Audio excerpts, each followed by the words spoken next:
Practice Test 6. Section 1. You will hear a conversation between a welfare tutor of Student Union and two overseas students, Claudia and Bastito. They are talking about their life and study in Leeds University. First, you have a chance to read questions 1 to 10.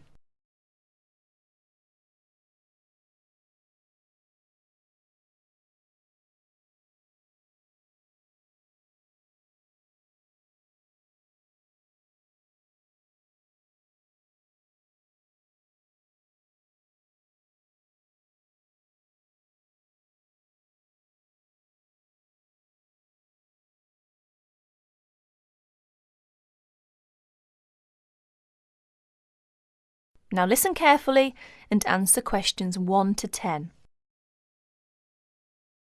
Excuse me, is this Welfare Office of Student Union? We've wandered outside for a long time. Yes, this is the Welfare Office. We're students from Architecture faculty.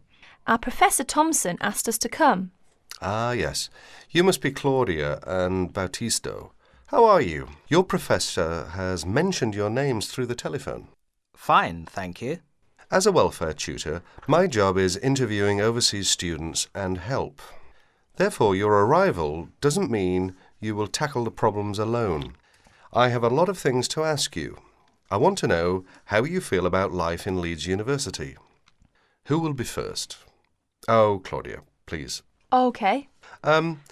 This is the first semester, isn't it? Could you please tell us what is your first impression about the Leeds University? Well, when I first came to this university, I was struck by how quiet it is here in the evening. The shops close so early. In the States, you can always buy what you want in the evening, but here, shops close before 5:30. Yes, Leeds is supposed to be a quiet place. Where did you live when you first came here? I went to the student hostel. It has a big lounge, recreation room, and most important, I don't have to cook for myself. How is the food there? Do you like English food? It is too bland, but healthy. You can't complain too much when you study abroad. Yes, right. Oh dear. How were the local students? To be frank, it is difficult for me to make many friends with British students. They're rather reserved and cold, not friendly. They seem to keep themselves. Oh, it is a pity. Well, how about the academic courses in the architecture faculty? Well, I'm doing my master's degree in this department. All right. How are you finding your courses? I really love my work. I did pretty well. I've enjoyed the courses, but the lecturers are very busy, and you hardly have contact with them. Well, that doesn't sound good. What is your suggestion to improve your course? Well, in my opinion, I think it is advisable to have regular meetings with lecturers. For example, once a week or a fortnight. Regular meetings. That sounds great. Thank you, Claudia. We will come back to you in a minute, and then we will ask Batisto. Batisto, are you from the Philippines? Manila, to be exact. And how did you feel about the Leeds University when you first came here? Interesting. It is an interesting place. The city is beautiful. Everywhere is green and lush. It is very cool in summer. I like summer here, but the winter is awful. The drizzle is terrible. Everywhere is cold and wet. How about your accommodation? Do you like it? Well, at first I lived with a family. They are friendly. They have twins. They are of the same age as me, and we all like soccer very much. However, it is noisy and difficult to study. Oh, I see. 2 months ago, I moved out of the family and now live in the student dormitory with another 3 students. It is much cheaper. They are very friendly, and I like to live there. And what about your courses? Do you like it? I am doing my bachelor degree. Apart from language difficulties, how do you find out about your studies? Well, but Yes, go on. the main difficulty for me is that the computer centre closes so early and it is always busy and crowded. Students are fussy about it. It is very difficult for me to practice my work. You are not the only person in that position. But can you reserve the computer room? No, we cannot. But it would help if we could reserve the computer time. Yes, I'll look into that and see if we can improve the things over there. Now let's go back to Claudia. That is the end of section 1. You will have 30 seconds to check your answers.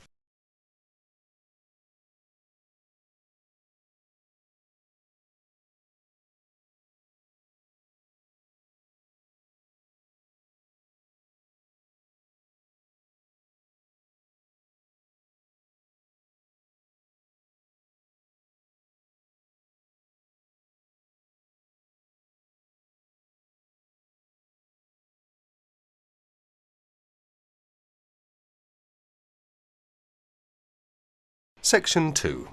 Listen to the guided tour commentary and answer questions 11 to 20. You now have some time to read questions 11 to 20 first.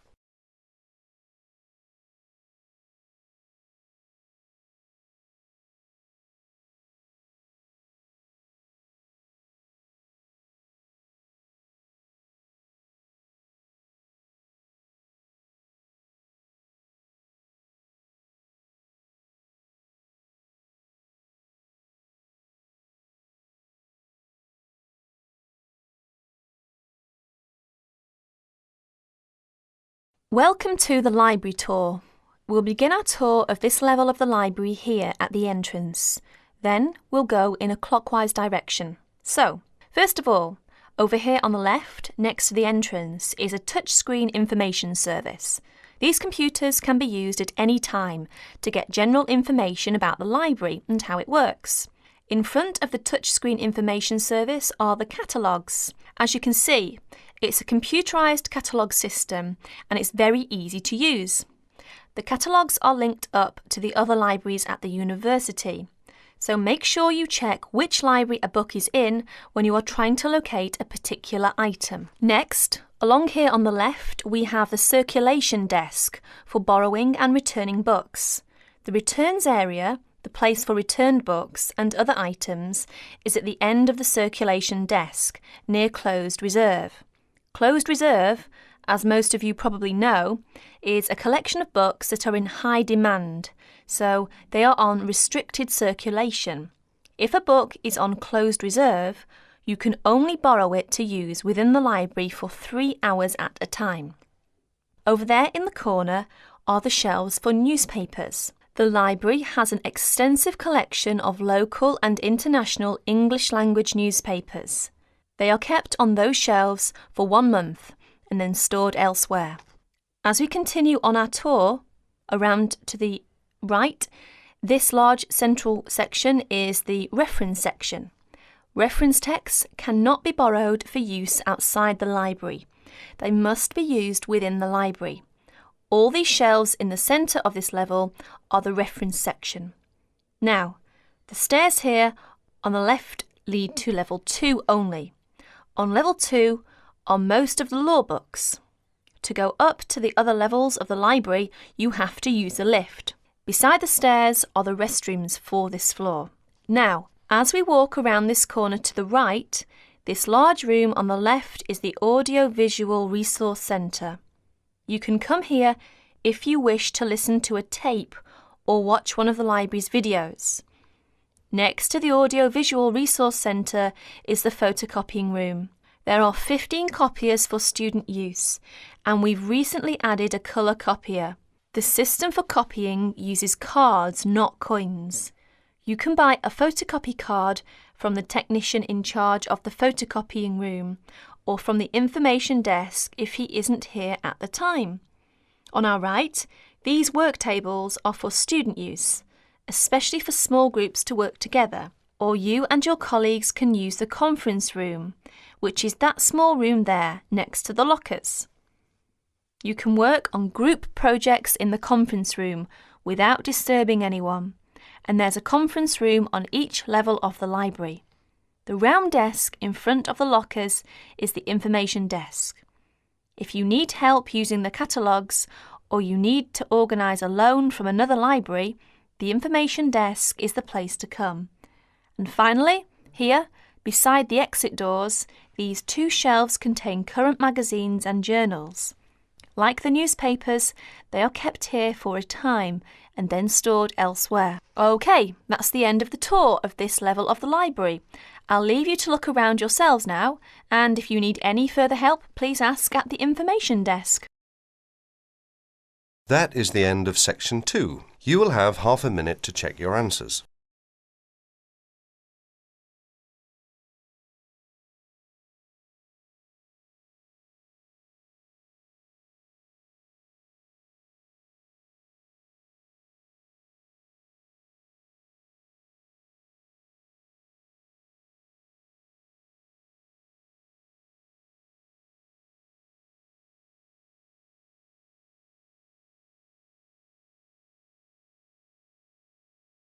Section 3. Mr. Jackson, who feels that he is physically unfit, is consulting with his doctor about his health condition. Before you listen to their conversation, you have a chance to read questions 21 to 24.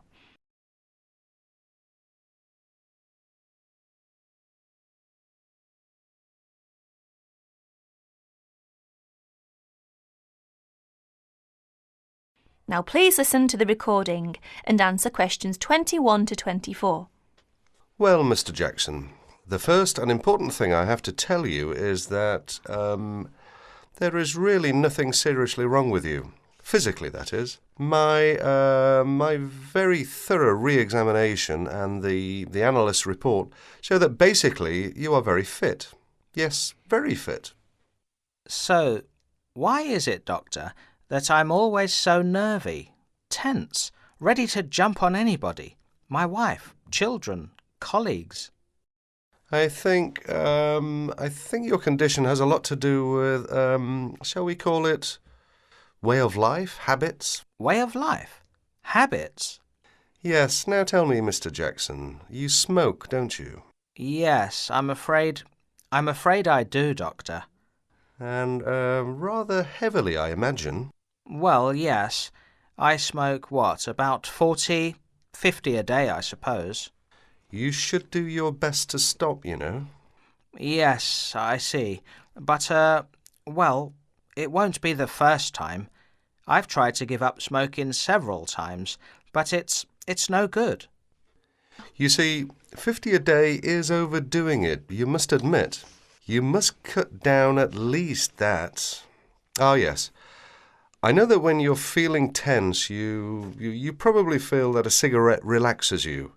But in the long run, I do advise you to make a real effort to quit smoking. Of course, but, it's easy to say give it up or cut it down, but, you know. Well, in my opinion, you have no choice. Either you make a real effort or there's no real chance of your feeling better. You see, well, obviously I could prescribe some kind of tranquilizer, but would that help? I'd prefer, and I'm quite sure you'll agree, I'd prefer to see you really back to normal, not just seemingly so. And that's my reason for asking you several more questions about your other habits. Right. Now you have a chance to read questions 25 to 30.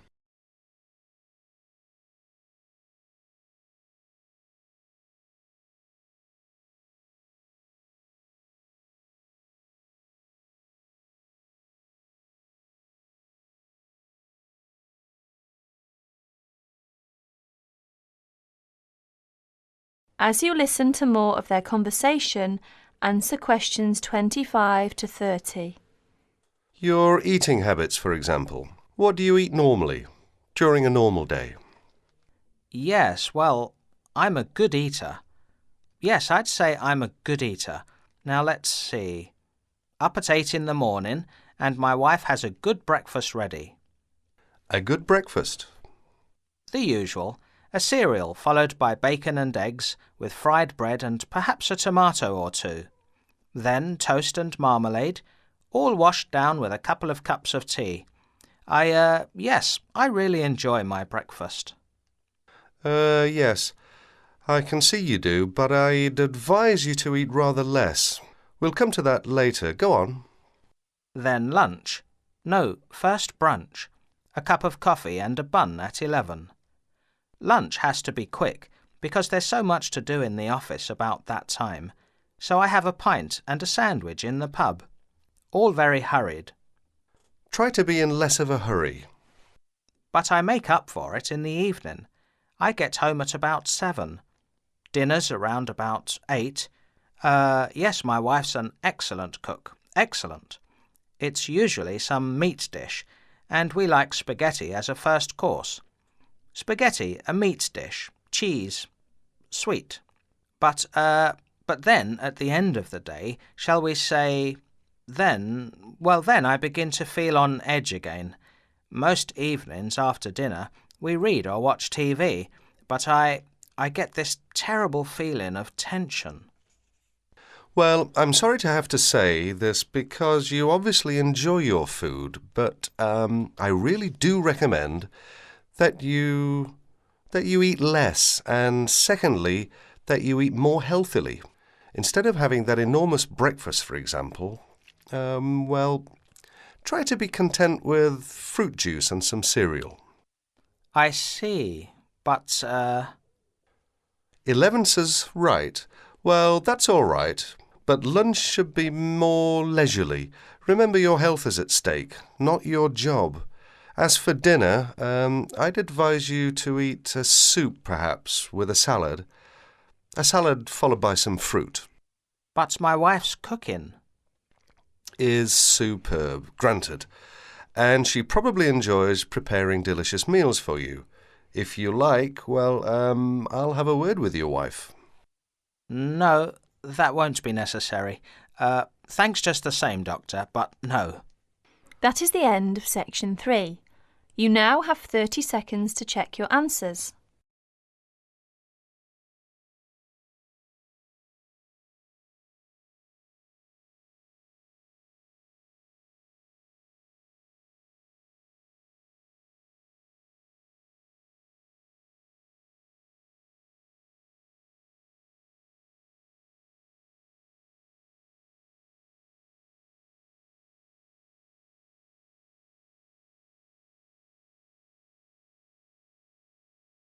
Section 4. You are going to listen to a student, Liz, giving a seminar presentation on advertising. First, you have some time to look at questions 31 to 40.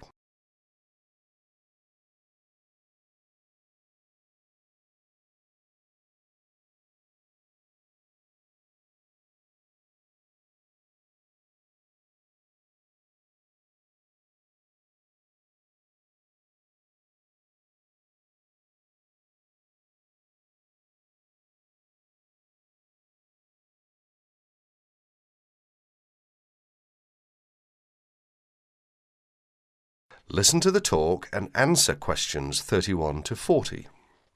Today, Liz is going to give her presentation. Liz?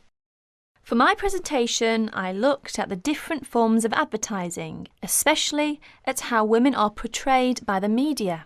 So, Liz, tell us what different forms of advertising you looked at. As you can see from the outline on the screen, I looked at a wide variety of different medias, including billboards, television ads, newspapers and, of course, the internet. Oh yes, I almost forgot. I also looked at films. And what was your main finding? Well, I've brought some samples in to show everyone, which I hope will make it a little clearer. But first of all, I'd like to take a look at this first advert, which is from, believe it or not, a popular women's magazine.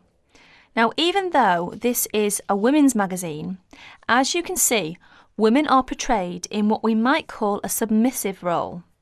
That is to say, they are always the ones doing the housework, going shopping or caring for the baby. In fact, you may notice that most adverts concerned with household products, such as cleaning materials, as well as food and baby items, are generally directed at women. Another thing you may notice about the women is that they are nearly always very slim and beautiful, even middle-aged women. None of them are ever shown to be poorly dressed or to be overweight. So, Liz, how are men normally portrayed in these adverts? Well, if you take a look at the next picture, which is in fact from the same magazine, you will notice that men are seen to be strong, powerful and in charge. They give the image of being in charge, being the ones who make the decisions. And generally, they are dressed either in sports clothes, showing their prowess or fitness, or a business suit, which serves to depict their social status. You mentioned that you also looked at films. Do these same images apply to the movie industry? Yes, they do indeed, and again, I have some images to show you. This time, however, I've arranged the pictures so that you can see clearly the different roles that men and women play in the films. Notice first of all that it is the man who is in charge. He's the one driving a big, luxurious car and constantly contacting the office on his mobile phone. Now, if we look over here to the women, we see she is subservient to the man. She's his secretary, in fact. And if we take a look at her office, we see it's shared by other women and open to the public. In contrast, her boss's office, who is the man of course, has a very large, spacious office all to himself. And if the woman wants to enter, she first has to get his permission. That is to say, she has to first of all knock at the door and wait until he invites her to enter. However, if the man wants to talk to the woman, he simply picks up the phone and requests her attention. Are there any images where women are not shown to be of a lower social status to men? No, there aren't. Well, very few in fact. There are, of course, times when the woman, for example, is playing the part of a scientist, with a man as her assistant. Yet even here, she is not in a position to make decisions. Decisions, in fact, are still made by her boss, who, of course, is a man. In other less extreme conditions, such as we can see here, the woman is playing the role of a housewife and mother, while her husband goes out to work to earn the money. In other words, the man is seen to have more control over the situation than the woman, who has to rely upon her husband for her livelihood. So, how far do you think this reflects real life? That's hard to say because generally women do tend to do more housework and cooking than men. It is generally accepted that women are better able to care for children. But the problem is that we are told through the media that women are not as capable or as strong as men, that women are not as able as men to make important decisions. This, of course, is totally untrue. Many women are at least as capable as men at making decisions, more so in some cases. Are women ever seen in the media to be superior to men? Very rarely, in fact, and when they are seen to be better or faster or stronger than men, they are also seen to be a freak. You know, someone with superhuman powers. In other words, they are not seen to be an ordinary person like you or me. Why do you think that is? It's probably because if people know it's too ridiculous to be true, then they are not going to believe it. This way, it won't harm men's image. So, what's the internet like? In fact, I think the internet is probably the worst of all the media. I don't know why exactly, but I think it's probably because there is little or no control over the internet. Instead, the internet is seen as a type of no man's land, if you like. That is to say, it's not actually owned by one person or one company. Therefore, people are free to put whatever information on the internet they want. So, would you say that information on the internet should be censored? I think there should be some control over the internet because some of the images are dangerous. Dangerous? Yes, indeed. For adults, I guess it's not such a big problem because mature people are able to decide for themselves what to believe and what not to believe. But children are a different matter. They accept information that is presented to them without questioning that information or considering the consequences of believing it. In other words, children believe what they see or what they are told. And how do other people feel about information on the internet? Actually, I carried out a survey to find out other people's opinions. As you can see from this chart, the majority of people over the age of 28 were in favour of restricting the information. It was only people under the age of 20 who really thought that information shouldn't be censored. In fact, Only about 8% said that information on the internet should be restricted in some way. Well, thank you, Liz. That was a very interesting topic. And I'm sure that if any of you have any questions, Liz would be more than happy to answer them. That is the end of section 4. You will have half a minute to check your answers.